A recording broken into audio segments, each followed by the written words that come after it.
Hi, everyone, and welcome to the Creighton Alliance Wellness Week. I'm going to introduce Dr. Jessica Seaman, who's going to be doing our workshop today, Increase Your Intellectual Wellness. Dr. Jessica Seaman is the Assistant Dean for Faculty Development in the School of Medicine, where she supports Creighton Health Sciences faculty and staff with professional development and education. She's also the Academic Success Consultant in Creighton Alliance, supporting residents, fellows, and faculty with academic needs. Jessica has been involved in education for over 25 years as a public school educator, administrator, and university professor. She earned her undergraduate from the University of Utah and her master and doctorate degrees in educational leadership from Northern Arizona University. Jessica and her husband, Jared, both grew up in Mesa, Arizona, where they raised their 6 children. Please join me in welcoming Jessica Seaman. Thank you so much, Emily, and thank you to all of you that are joining us on Zoom or here in person. I'm glad to be here. And I'm glad that Emily, our new wellness director, has put together some different kinds of workshops for us that we've been able to participate in this week as we lead up to our Wellness Summit. So thank you, Emily, for that. And I think I have to click here so we can get this to move. Let's try it again. There we go. There's lots of different wellness dimensions, and different organizations have different setups. They might have a pie chart. They might have a list. They might have 12 different dimensions. They might have 3 different dimensions. You've probably seen a lot of different organization wellness dimensions. I want to walk through with you just a little bit about the dimensions for Creighton. Now, the Creighton wellness for employee wellness, which is residents and faculty and staff, it really focuses on physical, mental wellness, and nutrition. They do a lot of classes on nutrition. And there are 2 different platforms besides their website, which you will have this slide presentation, and these have links. All of these pictures have links. But the Creighton Wellness uses 2 different platforms. They use the Virgin Pulse for CU Wellness, and you could do a lot of different things on there and take classes, and you can have a coach. And then they also have the Creighton Employee Wellness Facebook page. So I wanted you to be aware of those at the Creighton University level. Then here in Phoenix with the Health Education Alliance, we have taken these different dimensions and kind of flesh them out a little bit. So just some very, very simple definitions of these 6 different wellness dimensions with, you can see, multicultural wellness, really wrapping around all of these within intellectual, within spiritual, within environmental wellness. We want to make sure that we're also being well multiculturally, and that we are including all, and that we have a diverse population. So that kind of wraps around all of those. We are going to be focusing on that top one there, and these are not in any particular order. But we're going to be focusing on intellectual wellness today. But just to give you a little background of Creighton's wellness dimensions, and then also the Alliance.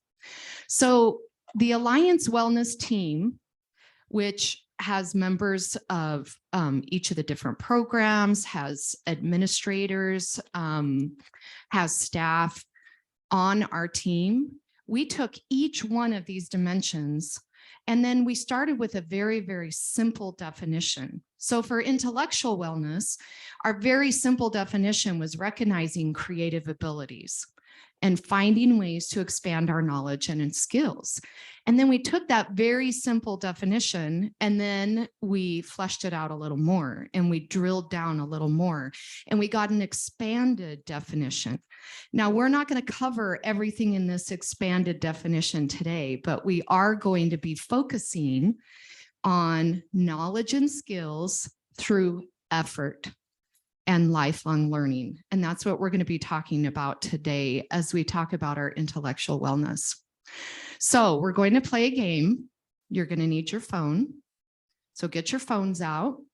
If you are on Zoom, then you can also do it on your laptop, your computer, but you can also use your phone. We're going to be doing Mentimeter. Oh, shoot.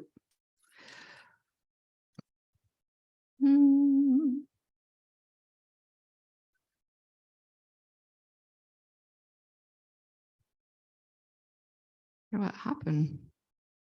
We went through the whole thing already, so we know it works. Yeah. Okay, let me try it over here.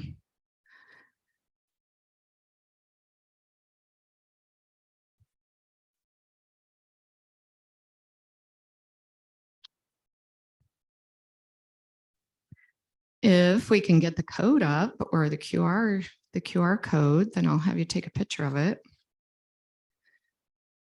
Let's get rid of that.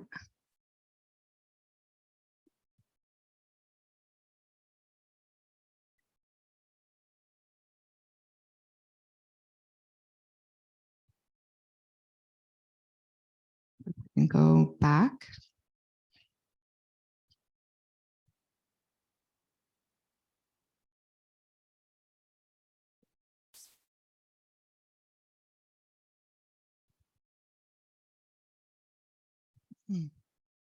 It's on the website. Oh my gosh.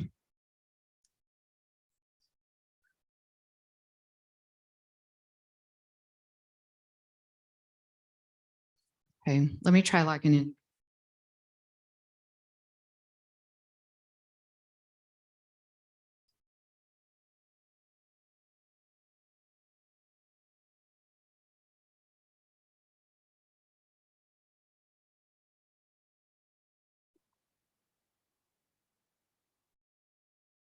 It was working. Oh, this is off.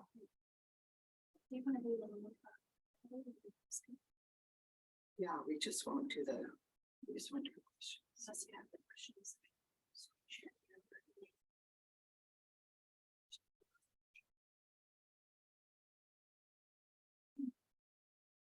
Let's just do it this way.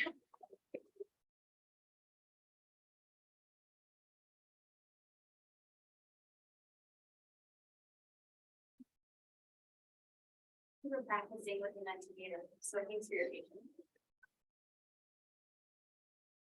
Like a minute ago. Yeah. All right.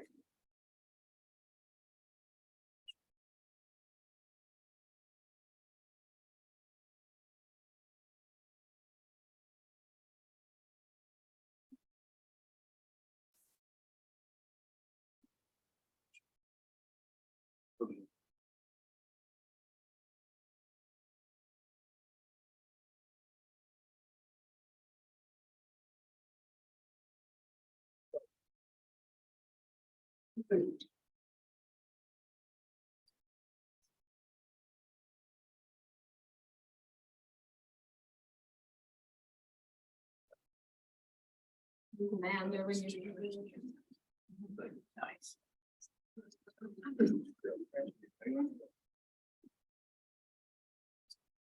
Just want to access this.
I'll try logging in.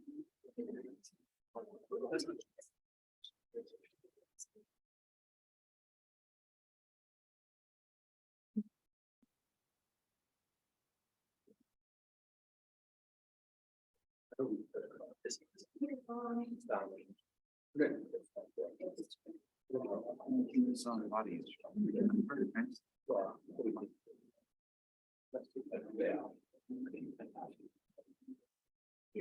think we must have lost it.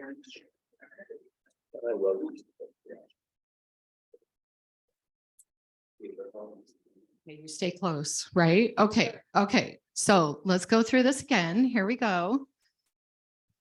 And let's see if this will work. And hopefully our Zoom friends can see all of this too. Okay, have you ever heard of the game Would You Rather? Well, this was actually started as psychological research back in the 1960s. And then it became a game, a TV game show in the 1970s. And then it's just kind of gotten bigger and bigger since then. But we are going to be playing Would You Rather. So take your phone, snap a picture of the QR code, or you can go to the Menti website and enter the code. And I'll give a couple minutes for everybody to get that loaded. And then we'll start with our first question.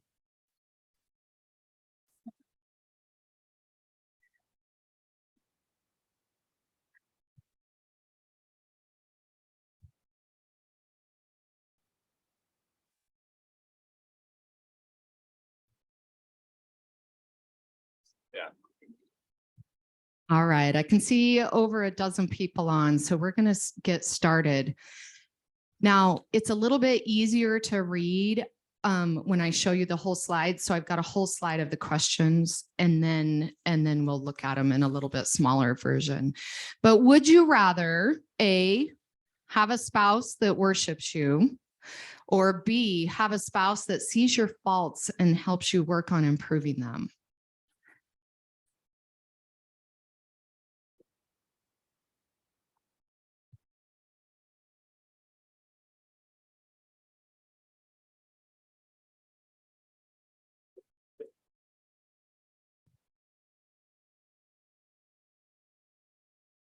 Okay, so about 3 people said A.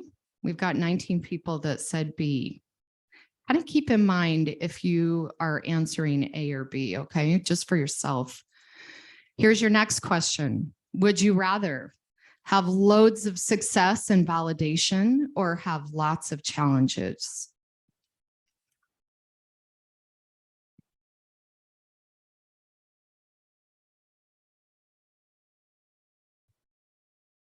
Lots of people answering A.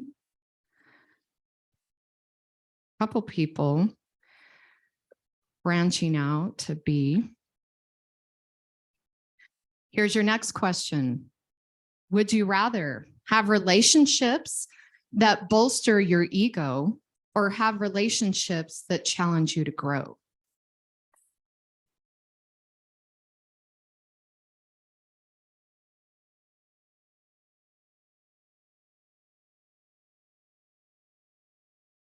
Okay, a few more on B this time. Few on A, but a lot more on B. Last one for would you rather, but it's not our last Mentimeter. It is just our last would you rather. So A, would you rather take the same exam twice to improve your score or take a new exam to show what you just learned?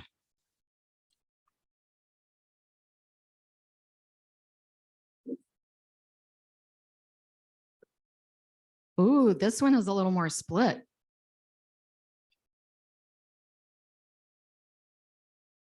Okay, we've got 12 answering A and we've got 9 answering B. Now, this question is not for you to answer on your phone. It's just for you to think about. Let's take an intellectual view of some of the questions that we just answered. Do you welcome a challenge?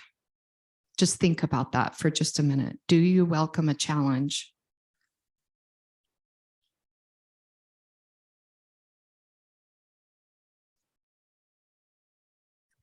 Also, some intellectual views from Carol Dweck. I'm sure most of you have heard of Carol Dweck. She wrote Mindset. And she is the one that talks about fixed mindsets and growth mindsets. And she says the intellectual view that you have of yourself affects the way that you lead your life. And it's her belief that you can actually change how you think.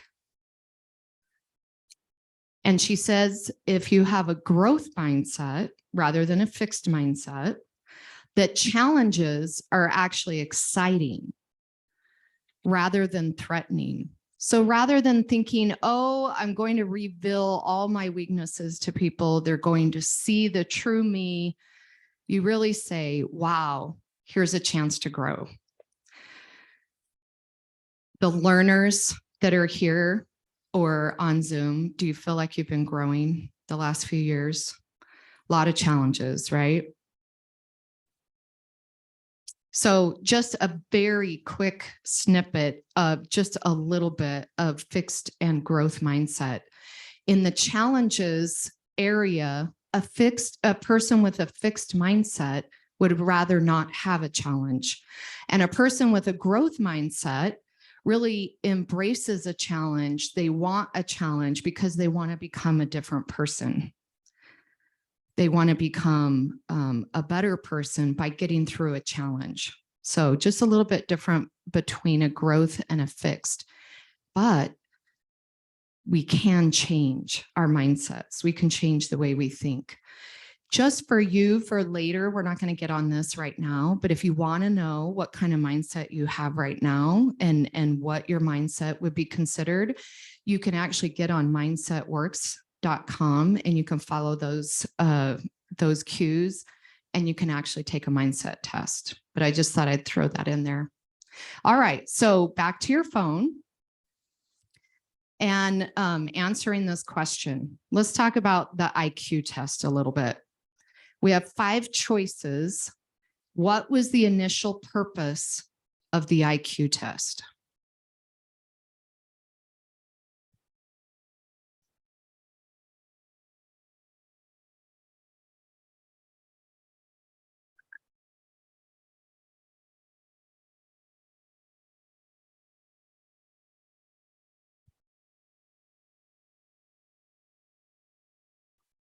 All right, let's look at our results here.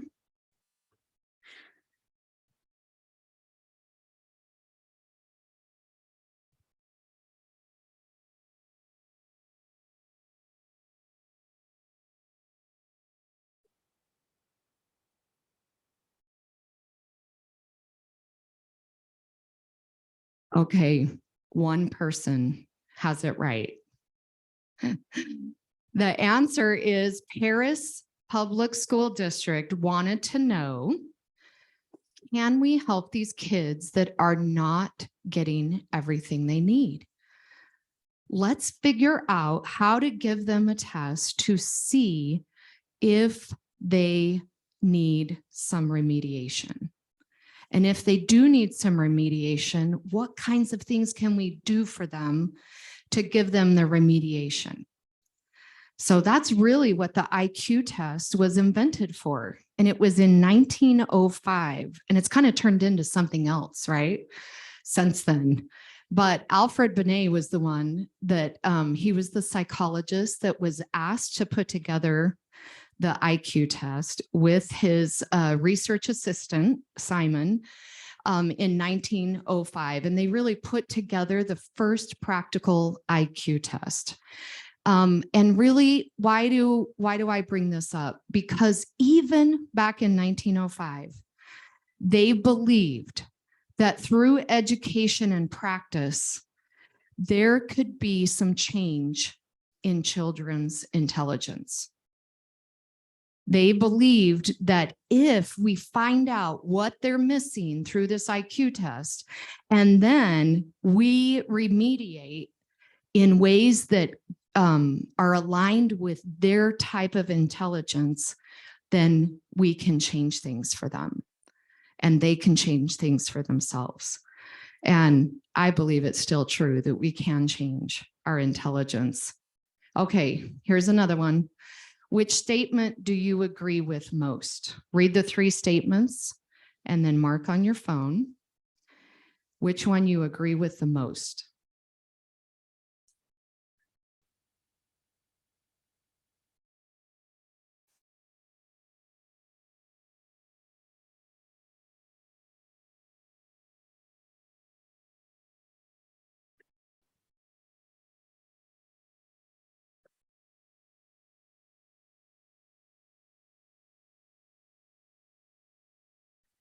Okay, we've got almost a split. Genes and environment cooperate, and our intelligence has more to do with our environment. Right down the middle with that one. It was Gilbert Gottlieb in the early 1900s that really believed not only do genes and environment cooperate, but genes actually require environment to work properly. We can't have our genes, our intelligent genes working properly without the right kind of education and the right kind of training and the right type of environment. So again, he's also saying intelligence can change a little bit. We're not just born with a certain type of intelligence, but we can learn how to do things differently. We can learn how to change. We can learn how to grow, and it comes with challenges. Okay. So this growth mindset that we've been talking about a little bit is essentially what we're saying is that we can cultivate, we can grow, we can change our intelligence. And all three of those psychologists that we just talked about all believe that. And I was thinking when I read Mindset from Carol Dweck, I was thinking that that was like new material, that people hadn't really heard of change in our intelligence before, but really it's been happening for a long time, and psychologists have been talking about it for a long time. So in other words, we can learn how to learn. We can learn how to learn. All right, so let's take a wellness view of these different ideas. And this is from Dean Ornish. Dr. Dean Ornish says that health, wellness, and peace are things that we already have inside of us. Think about that. We already have health, wellness, peace inside of us.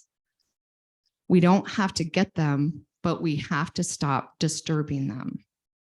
So it's something that we already have. And sometimes, especially if we are learners that are learning something new and challenging on the daily, we don't feel very peaceful inside if it's a struggle, right?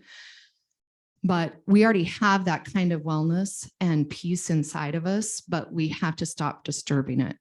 So what I want you to do, I believe this might, oh my goodness. I believe it might be, we just keep losing the internet. It might be our last question, but I want you to think in your mind. You don't have to put it on your phone if it's gone. But I want you to think in your mind, what might, oh, here we go. What disturbs your intellectual wellness?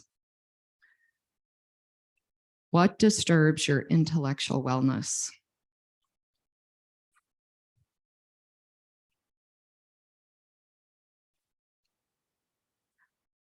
I think it gives you space for 3 different answers, but you don't have to put all 3. You can submit with 1 or 2.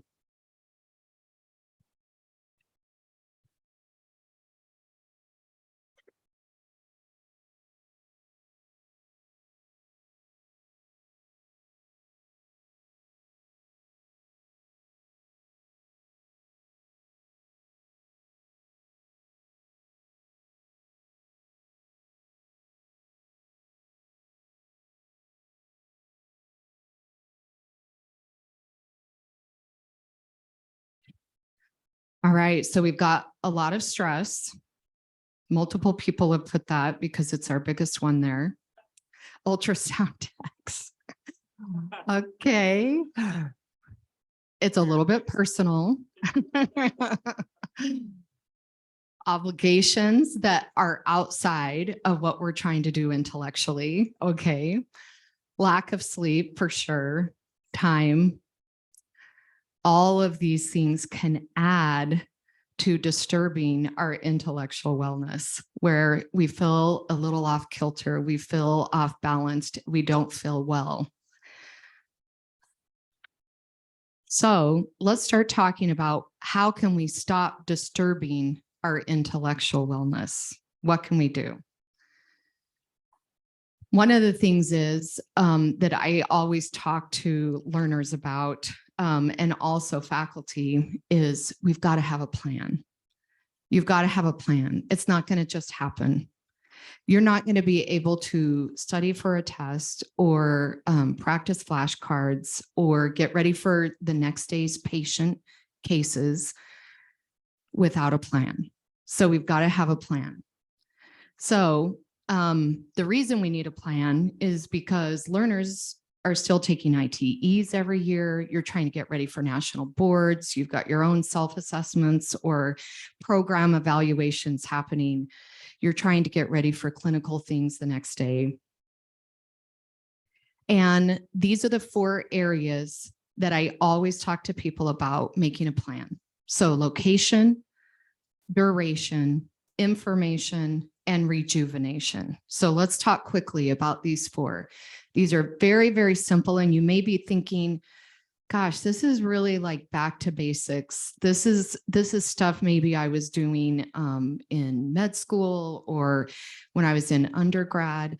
But what happens is we start working more and more and more, or we're teaching more and more, and we forget about the basics. So let's talk about some of these basics. The location is the where. Where do you study? Where do you plan a class? Where do you plan a lecture? Where do you plan curriculum? Where do you get ready for your next patient case for the next day? You need to be comfortable. You could have a workstation at work. You could be at home. You could be at the kitchen table if you don't have a lot of distractions, but you have to make a plan. It doesn't have to be a fancy office, like a home office or something, but you do need to say, whenever I'm in this chair, in this desk, this is what I'm doing. I'm taking care of my intellectual wellness when I sit here. And I'm going to be intentional about that. It's got to be free from distraction. So just think in your mind right now where that is for you. I was working with one resident a few months back, and she said to me, do you know, I don't even have a kitchen table to sit at. I sit on the couch and I'm trying to balance all my stuff on my lap or on the side of me. And she says, I'm just so uncomfortable. Like, I don't want to keep doing it.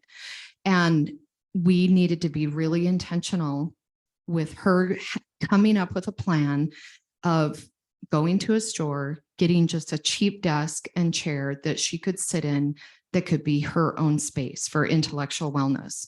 So she could take care of that. But it's just a basic thing, but we've got to think about it. Now, the next thing we need to think about is the when. So how many days a week are you going to sit and study? How many hours can you study at a time? Who are you going to be accountable to? Is it going to be a spouse? Is it going to be a roommate? Is it going to be your program director? What do your sessions look like when you're trying to get ready for something that takes a lot of intellectual challenge? But you've got to schedule that time. Some people say, well, I'm going to stay at work until I'm done with my studying. I'm just going to give myself an extra hour to try to get some more done. And they find a quiet place at work. I know that's kind of hard. You can't always do that. But sometimes it works for people to say, I'm not done with my day, my work day, until I've already put this extra hour in. And you think about, an hour doesn't seem like a lot of time, but if you were to do that 4 or 5 times a week, that makes a big difference over a month, over over time when you're trying to get ready for a test, for an exam, things coming up. Now, talking about information, the what, there are so many different things. There are so many different things you can use. You can use flashcards and Q banks and taking information from lectures or podcasts or, the clinical work that you're doing. There's so many different ways to get information. It can be overwhelming. Even if you're trying to prepare some curriculum for other learners, if you're trying to prepare a class, or if you're trying to study for an exam, there could be too much information. So what you need to make sure that you do, this is the most important part, doesn't matter what you use to study, if you've found something that works for you, the most important thing for me that I say to everybody is make it tangible. So if you're watching a YouTube video about how to do a procedure, then you are either taking hand notes or you are typing, you are organizing it in Google Docs by topic. Maybe you have a different folder for every single topic that might be on your ITE or that you're working on right now. It could be in a 3-ring binder. It could be in a spiral notebook. You could be just typing notes on your phone, but you have to be able to get back to it. So think about for a minute, what if you were listening to 3 podcasts and you were reading 140 pages in a textbook to try to get information on a certain topic that you're studying? Well, maybe that takes you 5 hours to listen to the 3 podcasts and to read the material. 5 hours. How are you ever going to have that 5 hours again? To go over the same exact material again? You're not.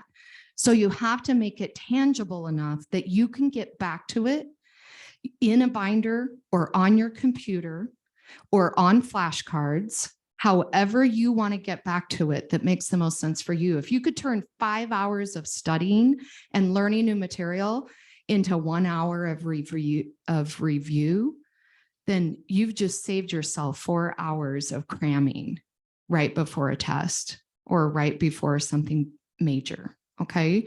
So this is super important with your material. You've got to make it tangible. So you come up with whatever that plan is for how you are going to organize all of your material. I have a place where I keep all of my PowerPoints. They're just listed by date and then program for any kind of presentation that I have given. And I can always go back to those and I can find them. They're in a folder on my laptop. And that's how I organize my curriculum, if you will. And you've got to think of, how are you going to organize your material?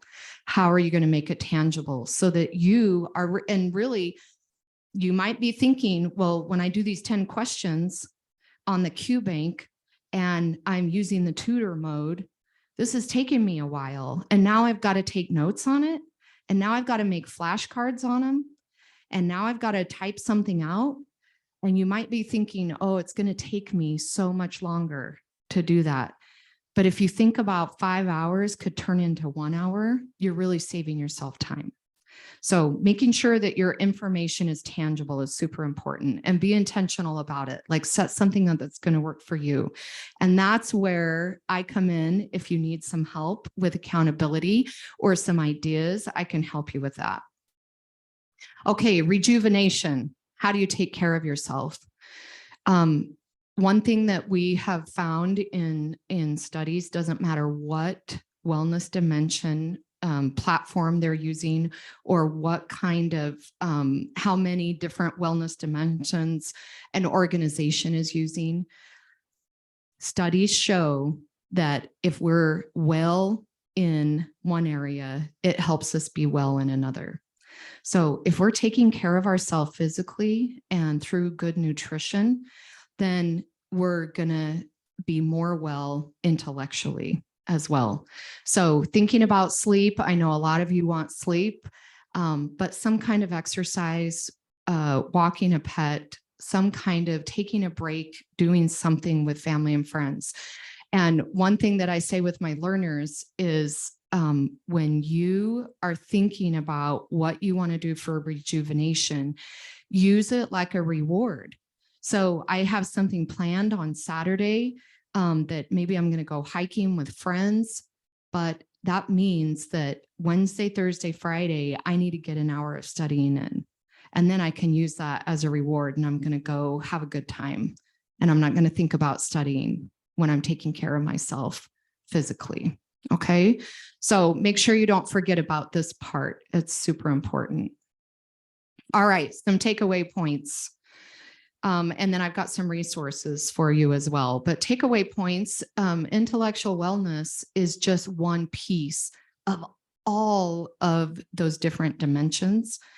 But when we're intellectually well, it helps the other pieces fall into place. Learning is an acquired skill, and we can learn how to learn. Challenges and effort actually keep us intellectually well. When we have to work for it, when we have a challenge, it's actually keeping us more well because we're becoming a better person. And we all need a plan. We need a strategy. So you want to make sure that you have some kind of plan where you can organize your material and make it tangible for you. So I've got resources here that you'll be able to click on when you have this PowerPoint in front of you for the employee websites and our websites through Alliance, and different places where I went to get information as well. My information is here. This QR code just goes straight to my page if you need my contact information. And it's something that I love to do to help people get themselves organized and to feel like they are well in a lot of different areas, but especially intellectually. And those that are not learners, the faculty that are with us and the staff, they can get CE credit. If you are a learner, you don't really need the CE credit, but we would love you to scan the QR code and just do the survey for us because we're keeping track of all the different workshops that we've been able to provide this week. All right, any questions? Thank you, everybody.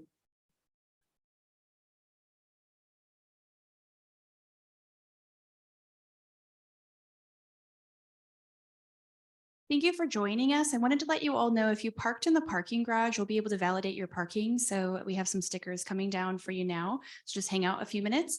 And thank you to those that joined us via Zoom.